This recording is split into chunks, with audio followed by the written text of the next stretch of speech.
Assalamualaikum warahmatullahi wabarakatuh. Halo guys, welcome back to my YouTube channel. Kembali lagi dengan saya Vera Ariesta di channel YouTube saya, channel Vera Ariesta.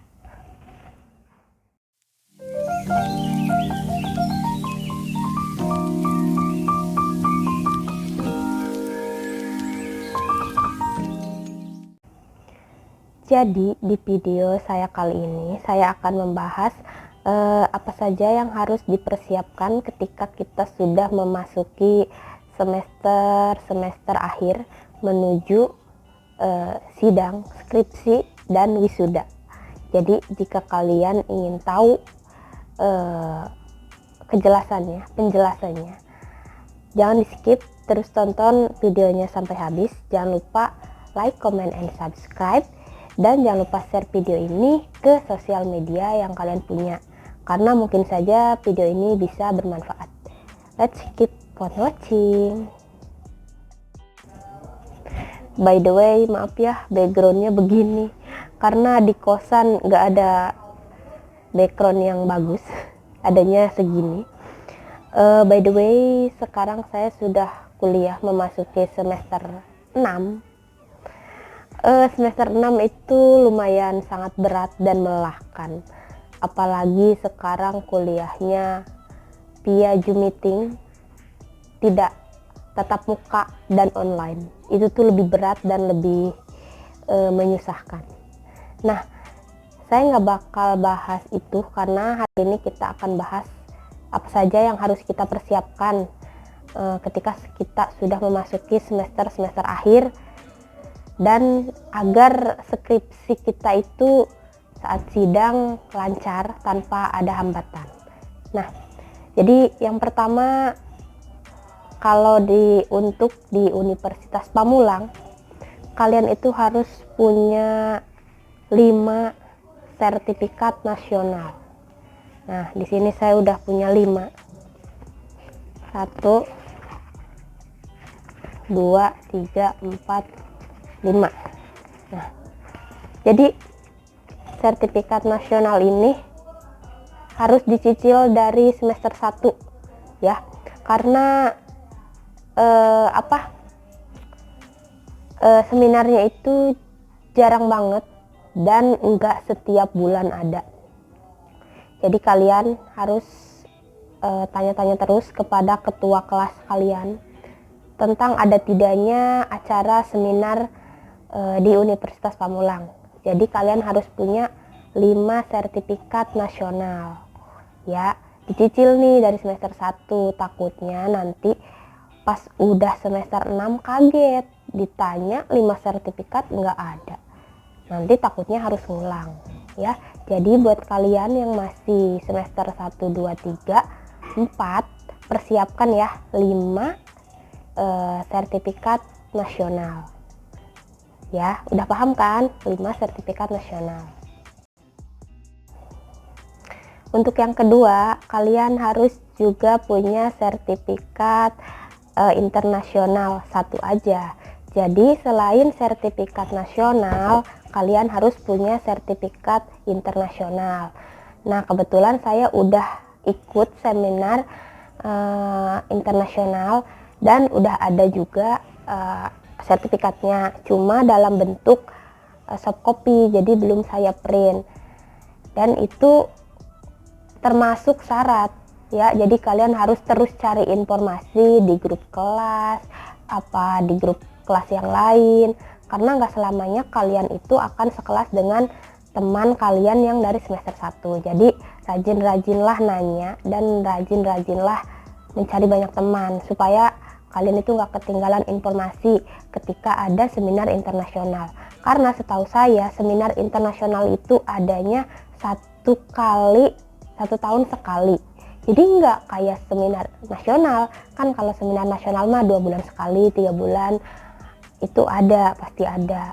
Kalau seminar internasional itu langka ya, nggak kayak seminar nasional. Jadi jangan sampai kalian ketinggalan informasi dan akhirnya nggak punya sertifikat internasional. Oke, jadi yang kedua adalah sertifikat internasional. Untuk yang ketiga, kalian harus punya sertifikat agama. Nah, kemarin saya juga ikut seminar agama, tapi karena sudah COVID, jadi ikutnya via Zoom meeting. Jadi bisa live di YouTube, bisa Zoom meeting via aplikasi, bisa aplikasinya Google Meet atau Vicon ya. Nah, intinya mah yang penting kalian itu harus banyak-banyak berkomunikasi dengan orang lain. Ya, barangkali ada teman kalian yang tahu seminar itu diadakannya kapan. Ya, jadi jangan sampai kalian udah semester 5-6 tapi belum punya sertifikat agama ya. Jadi yang pertama tadi 5 sertifikat nasional, yang kedua 1 sertifikat internasional, dan yang ketiga 1 sertifikat agama. Untuk yang keempat, kalian harus punya sertifikat TOEFL. Ya, TOEFL. Alhamdulillah saya udah punya, baru ikut, dan itu gratis karena mereka bekerja sama dengan Universitas Pamulang. Jadi ketika kalian ikut yang tahap pertama itu gratis, tapi syaratnya harus lulus, nilainya harus di atas 305 kalau nggak salah. Kalau misalkan kalian nilainya kurang dari 305 atau passing grade, kalian harus ikut lagi dengan catatan bayar sendiri ya. Kan kalau yang pertama dibayarin sama universitasnya langsung, kalau yang kedua kalian harus bayar sendiri. Nah, jadi tapi ikutan TOEFL itu nggak segampang yang kita kira. Ketika ikut TOEFL, daftarnya harus rebutan, cepet-cepetan, karena ketika pendaftaran dibuka kalian telat 2-3 jam pasti itu udah penuh, karena ngantri banyak banget yang ngejar sertifikat TOEFL tersebut. Jadi kalian ketika ingin daftar harus stay dari awal pembukaan pendaftaran. Semangat bagi pejuang sertifikat TOEFL. Ketika sudah daftar nggak langsung dapet, kalian pelatihan dulu berapa kali, terus latihan dulu soal-soalnya, baru ujian. Ujiannya juga ketat sih, meskipun waktu itu saya dalam keadaan online, tapi tetap kita itu harus jujur. Ya, nilainya segitu apa adanya. Ya, jadi yang keempat itu ada sertifikat TOEFL. Untuk sertifikat TOEFL itu berlakunya hanya 2 tahun. Ya, jadi kalau bisa kalian itu ikut TOEFL saat semester 6-7 ya. Jangan lebih dari 2 tahun. Karena kalau lebih dari 2 tahun dia itu nantinya kadaluarsa atau sudah nggak berlaku lagi ya.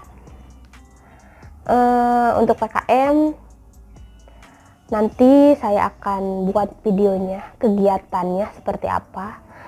Intinya ketika kita mau mengadakan kegiatan PKM, yang pertama kalian harus mencari dosen pembimbingnya dulu, terus teman-temannya, dan kegiatannya apa. Barulah setelah kegiatan dapat sertifikat PKM. Nah, itu udah 5 hal yang harus dipersiapkan. Dan yang kelima ada sertifikat PKM. Untuk sertifikat PKM saya belum punya dan sedang berusaha untuk mendapatkan sertifikat PKM. Tinggal 2 hari lagi saya akan melaksanakan PKM bersama teman-teman kelompok kita, karena sekarang katanya wajib harus punya sertifikat PKM, mau itu anak semester 1, 2, 3, 4 ataupun akhir, karena nanti ditanyain sertifikat PKM sama yang mimpin kita dalam sidang ya. Jadi ditanyain dulu nih syarat-syaratnya udah lengkap apa belum. Nah, PKM itu adalah kegiatan kita yang ikut turun tangan bersama masyarakat, jadi berbaur bersama masyarakat. Karena sekarang lagi pandemi, jadi manusianya atau orangnya itu nggak boleh banyak-banyak. Terus jangan lupa terapkan protokol kesehatan, memakai masker, membawa hand sanitizer, dan menjaga jarak. Ya, semoga PKM saya lancar intinya ya. Dan kalian juga harus cepet-cepet dari sekarang. Iya, untuk PKM nanti saya akan buat videonya, kegiatannya seperti apa. Intinya ketika kita mau mengadakan kegiatan PKM, yang pertama kalian harus mencari dosen pembimbingnya dulu, terus teman-temannya, dan kegiatannya apa. Barulah setelah kegiatan dapat sertifikat PKM. Nah, itu udah 5 hal yang harus dipersiapkan. Terus untuk yang lainnya kayaknya ada yang namanya sertifikat kompetensi dasar. Kalau untuk itu saya belum paham banget apa yang dimaksud dengan kompetensi dasar, karena saya belum praktek, karena saya masih semester 6. Tapi yang perlu kalian tahu, yang paling penting itu nilai kalian nggak boleh ada, ya menurut saya C itu udah jelek. Jadi kalau bisa nilai kalian itu A, B, A, B, A, B. Jangan sampai ada C, D, apalagi E. Karena kalau udah ada E itu otomatis kalian revisi. Revisi itu berarti kalian nambah semester. Ada mahasiswa revisian yang semester 9, 10 itu ada. Tergantung kaliannya kuliahnya sungguh-sungguh apa enggak. Jadi tadi sudah jelas yang saya jelaskan hal yang harus dipersiapkan. Yang pertama 5 sertifikat nasional, yang kedua 1 sertifikat internasional, yang ketiga sertifikat agama, yang keempat sertifikat TOEFL, yang kelima sertifikat PKM. Ya, harap di note. Oke, jadi mungkin hanya itu yang bisa saya sampaikan di video kali ini. Semoga apa yang saya sampaikan kepada kalian bisa bermanfaat dan bisa menjadi pengetahuan yang bisa diingat. Oh iya, harus ini. Oh iya, ini yang harus dipersiapkan. Jadi mohon maaf bila ada banyak salah kata, karena saya juga masih belajar. Terus jangan lupa like, comment, and subscribe, karena ya biar kalian nggak ketinggalan video dari saya. Ya, saya berharap sih video saya bisa bermanfaat buat kalian. Mungkin itu aja. See you next video. Bye. Assalamualaikum warahmatullahi wabarakatuh.